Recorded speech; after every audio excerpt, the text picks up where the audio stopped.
서울창업허브와 함께하는 마케팅 분석 기법을 활용한 창업 비즈니스 모델 개발 과정 40번째 강의 고객에게 내 상품의 가격을 물어보기. 저는 강의를 진행할 석준희입니다. 이번 강의에서는 소비자들이 우리 제품에 대해 가지고 있는 최대 수용 가격 그리고 최소 수용 가격이 존재한다면 우리는 이를 통해서 어떤 점을 고려해야 할지에 대해서 이야기를 해보도록 하겠습니다. 자, 그래서 소비자의 수용 가격과 구매. 자, 소비자의 제품 구매는 두 개의 수용 가격에 따라서 정해진다라고 해요. 하나는 최대 수용 가격, 혹은 최대 지불 가격, 혹은 유보 가격이라고 부르는 가격이고요.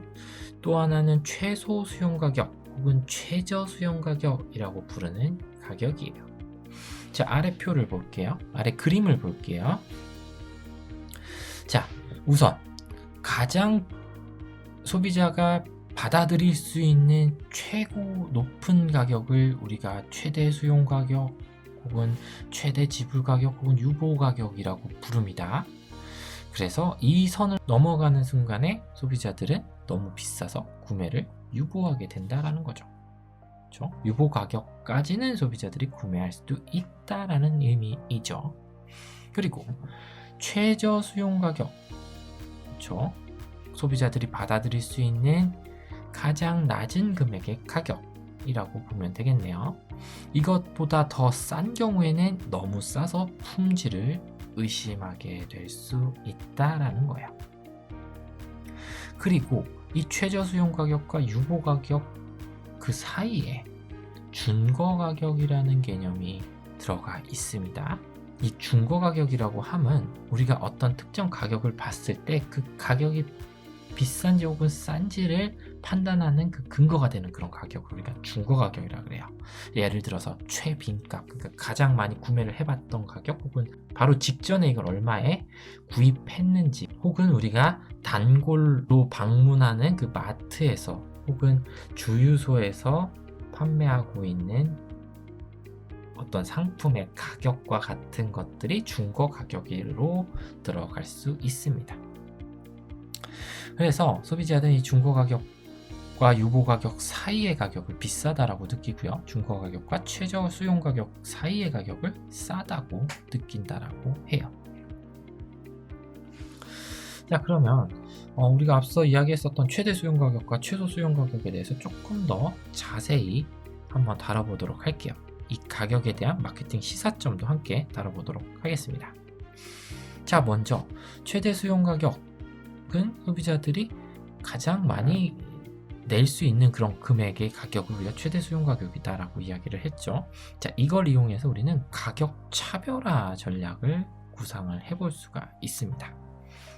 가격 차별화라고 하는 것은 같거나 유사한 상품의 가격을 고객과 장소, 시간에 따라 다르게 책정하는 방법을 우리가 가격 차별화라고 이야기를 해요. 자, 그래서 유보 가격이 다른 가상적인 세분 시장을 다음 표 8-3과 같이 주어졌다라고 우리가 한번 가정을 해보도록 합시다. 세분 시장 A는 유보 가격이 40원 혹은 40불 정도 되고요. 이 구매자 수가 40만원이군요. 죄송합니다. 만원이라고 써있네요. 자, 구매자의 수가 N명이라고 생각을 해볼게요. 세분시장 B는 유보 가격이 30만원, 구매자의 수는 N명, N명 다 똑같이 배분이 되고 유보 가격만 10만원씩 차이가 있는 세분시장이에요. 그럼 우리가 만약에 가격을 설정할 때 동일 가격을 설정한다라고 가정을 해봅시다. 자, 40만원의 로 우리의 가격을 설정하는 상황에서는 어떻게 되나요? 이때는 자, 하나 빠진 사항이 있는데 변동비가 5만원이다 라는 점이 하나 여기서 빠져 있는 내용이네요. 자, 그래서 만약에 40만원의 가격을 설정해서 우리 제품을 판매한다라고 하면 이 제품을 살만한 사람은 어디에 있을까요? 세분시장 A에만 있는 N명만 사게 될 것이죠. 그쵸? 그리고 변동비가 5만원이니까 40만원 빼기 5만원 곱하기 N 하면은 총 공원 이익이 35N이 된다라는 것을 우리가 알 수 있는 겁니다. 그렇죠? 여기 이익이라고 나온 거니까 자, 죄송합니다. 그래서 고정비는 제로라고 가정을 한 상황이다라고 봐도 되겠습니다. 자, 그리고 가격을 우리가 30만 원에 설정을 했다라고 하면요. 어떻게 될까요? 자, 30만 원 빼기 5만 원. 그리고 2N이 된다라는 건 무슨 얘기죠? 30만 원이면은 세분시장 B에 있는 사람들도 사고 세분시장 A에 있는 사람들도 40만 원이면 30만 원보다 더 높잖아요. 최대 수용 가격이. 그러니까 살 거다. 그래서 2N이 된다라는 거야. 그래서 50N이 총이익이 될 것이다. 이렇게 계산을 한 겁니다. 쭉 계산을 해봤더니 뭐 가장 우리의 이익을 극대화할 수 있는 가격은 뭐 30만 원이다 라고 우리가 결론을 내릴 수도 있는 거죠. 근데 이 상황은 어떤 상황이죠? 모든 고객에게 똑같은 가격을 제시한 상황이에요. 근데 우리 지금 하고 있는 제목이 뭐죠? 가격 차별화 관련된 내용입니다. 그럼 가격 차별화를 했을 때는 어떻게 될까? 하는 경우에는 자, 총 80N의 이윤을 얻을 수 있는 겁니다. 각 세분 시장별로 다른 가격을 제시함으로써 이익이 30N이 더 늘어나게 된 거예요. 자, 모든 고객들에게 같은 가격을 받는 것보다 가격을 다르게 받는 것이 더 높은 이익을 창출할 수 있습니다. 가격 차별화가 성공하기 위한 조건으로는 자, 싼 값에 사서 비싼 값에 고객들이 막 파는 일이 일어나서는 안 된다. 고객들이 나쁜 감정을 갖지 않도록 해야 된다. 왜 쟤는 더 싸게 샀지? 이러면서 제 값을 내고 구매할 용의가 있는 고객들에게는 할인을 하지 말아라. 그리고 법률적인 측면도 고려를 해야 된다라는 점을 생각해 볼 수 있습니다. 자, 다음에는 최대 수용 가격이 하나의 숫자로서 존재하는 것이 아니라 고객들도 이 최대 수용 가격을 일종의 범위로서 가지고 있다라는 것을 주장한 연구를 좀 소개를 해보고자 합니다. 이 최대 수용 가격이라는 게 고객들이 얼마 정도에 구매하실 겁니까? 라고 물어봤을 때 한 10불이요? 20불이요? 10만원이요? 20만원이요? 라고 이야기할 때 그 하나의 숫자로서 존재하는 것이 아니라 대충 20만원에서 아래 위로 어느 정도의 그 공간을 가지고 그렇게 존재를 한다. 하나의 범위로서 존재를 한다라는 이야기를 하고 있는 논문입니다. 그 범위 바깥인데 그 범위보다 낮은 쪽에 어떤 특정 상품의 가격이 설정되어 있다면 아마 그 고객들은 분명히 이 제품을 살 고객들이겠죠. 그리고 이 범위가 있는데 고객들이 가지고 있는 어떤 최대 수용 가격의 범위가 있는데 이 범위를 벗어나서 더 높은 쪽에 특정 상품의 가격이 위치해 있다라고 하면 이 상품을 구매하지 않겠죠.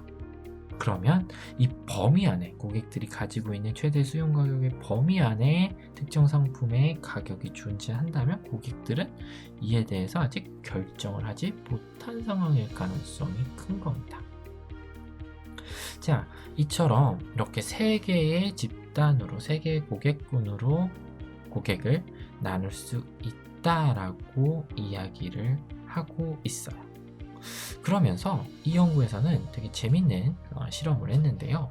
자, 자극물로 사용한 거는 바로 여기 있는 킨들이라는 이북 리더기입니다. 이 리더기를 제시를 하면서 이 컨트롤이라 그러죠. 그러니까 통제 집단에는 이 상품의 사진과 가격만을 제시를 했고요. 자, 인포메이션 트리트먼트라고 써있는 이 왼쪽 아래에 있는 실험 집단에게는 자, 똑같이 그림과 가격을 제시함과 동시에 이 킨들에 대한 상세 정보들을 제시를 하고 있는 거예요. 그리고 이 워드 오브 마우스 트리트먼트, 즉 구전에 대한 실험 집단에게는 자, 똑같이 상품의 사진과 가격을 제시함과 동시에 다른 소비자들의 후기를 이렇게 보여준 겁니다. 그리고 비주얼 트리트먼트에서는 어떤 사진을 제시를 함으로써 소비자들이 내가 이 이북 리더기를 사게 되면은 저런 서포즈로 저런 상황에 놓일 수 있겠구나라는 상상을 가능하도록 한 것이다 라고 보면 될 것 같아요. 그래서 앞서 말씀드렸던 이 세 집단, 절대 구매 안 하는 집단, 아직 결정 못한 집단, 그리고 절대 무조건 구매하는 집단, 이 세 집단으로 나눴다라고 했잖아요. 그리고 그 세 집단에게 이 자극물들을 각각 보여준 거예요. 그랬을 때 이 컨트롤에 비해서 여기 있는 이 워드 오브 마우스, 인포메이션, 그리고 비주얼 쪽에서 비주얼 쪽에 있는 이 실험 집단들이 구매 확률이 얼마나 더 많이 올라갈 것인지를 살펴본 그런 실험이라고 볼 수 있겠습니다. 여기는 이제 그 결과를 나타낸 표예요. 초이스 레이트라고 하면은 선택 확률이에요. 구매할 것이다의 비율이라고 보면 되겠죠. 그랬을 때 절대 구매를 하지 않을 것이다 라고 했던 소비자들은 큰 변화가 없어요. 그렇죠? 그리고 분명히 구매할 것이다 라고 얘기했던 소비자들에게도 큰 변화는 보이지 않습니다. 근데 아직 결정하지 못했던 소비자들에게는 이 컨트롤 그룹이라고 하는 게 아까 전에 그냥 가격하고 제품 사진만 보여줬던 거잖아요. 그거에 비해서 무려 0.17, 그러니까 17%포인트, 34%포인트 정도나 구매를 하겠다라는 사람들의 비율이 늘어났다라는 거죠. 특히 워드 오브 마우스에서 큰 효과를 보였다라고 합니다. 즉, 이와 같은 실험의 결과는 소비자들에게 전달하는 우리 어떤 기업들의 마케팅 노력이 결국 이 비결정자 집단, 그렇죠? 이 비결정자 집단에게 그 효과가 크게 나타날 수 있다라는 것을 보여주고 있는 그런 연구라고 보시면 될 것 같습니다. 그래요. 다음으로 나타나는 것이 최소 수용 가격과 관련된 내용입니다. 자, 최소 수용 가격 아까 뭐라 그랬죠? 사람들이 품질을 의심해서 구매를 하지 않는다라고 했죠. 근데 이게 모든 소비자들이 가지고 있는 건 아니라고 해요. 즉, 가격이 낮을수록 더 선호하는 소비자들도 존재한다라는 거죠. 그래서 최소 수용 가격이 있는 소비자들의 가격에 대한 구매 의도는 역유자형 함수를 나타낸다라고 합니다. 자, 이 아래 그림과 같은 거예요. 이 검은색이 꽉 차 있는 요 점이 이어져 있는 요 선은 최저 수용 가격 혹은 최소 수용 가격이 있는 소비자들의 가격에 따른 구매 의도고요. 요 안에 동그라미가 안 채워 있는 하얀색 점으로 되어 있는 이 점들의 연결된 이 선은 최소 수용 가격이 없는 소비자들의 가격에 대한 구매 의도예요. 보시면 최소 수용 가격이 없는 소비자들은 쭉 우하향하는 곡선을 나타내고 있음을 알 수 있습니다. 즉, 가격이 싼 요 상황, 왼쪽의 상황에서는 구매할 확률이 크게 높아지고, 그렇지 않은 상황에서는 점점점 낮아진다. 즉, 비싼 데서는 구매 의도가 점차 낮아진다라고 볼 수 있는 거죠. 반면에 최소 수용 가격이 있는 고객들은 어떤가요? 너무 낮은 쪽에서도 요 구매 의도가 매우 낮은 것을 알 수 있어요. 즉, 다시 말해서 역유자형, 밥그릇을 엎어놓은 것과 같은 모형으로 가격에 대한 구매 의도가 나타나게 된다는 거죠. 그렇습니다. 즉, 다시 말해서 최소 수용 가격이 있는 고객들에게는 그 제품의 가격을 너무 낮게 설정하거나 너무 큰 할인을 해주는 것이 오히려 해가 될 수도 있다는 겁니다.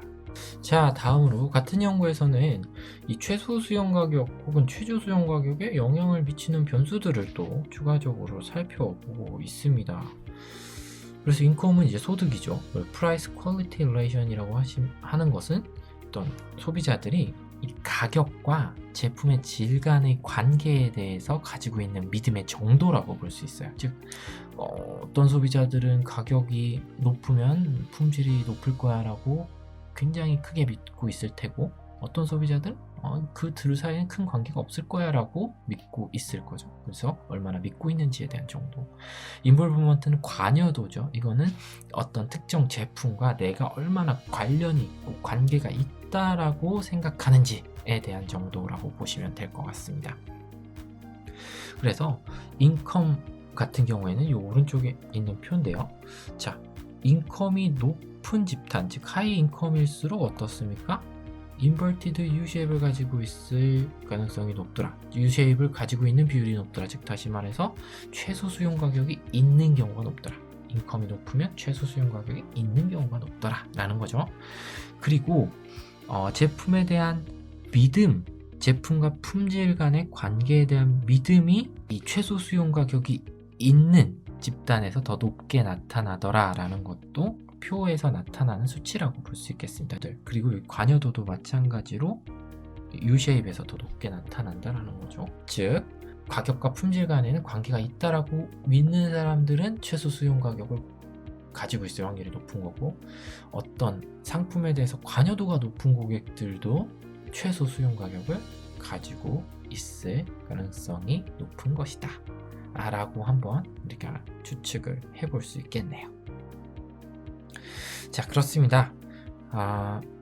오늘의 강의는 여러 연구 논문들과 그리고 박찬수 교수님의 마케팅 원리 제휴판, 석관호 교수님의 가격의 심리학에서 많은 부분을 참고하였습니다. 네, 여러분들 긴 시간 동안 경청해 주셔서 고맙습니다.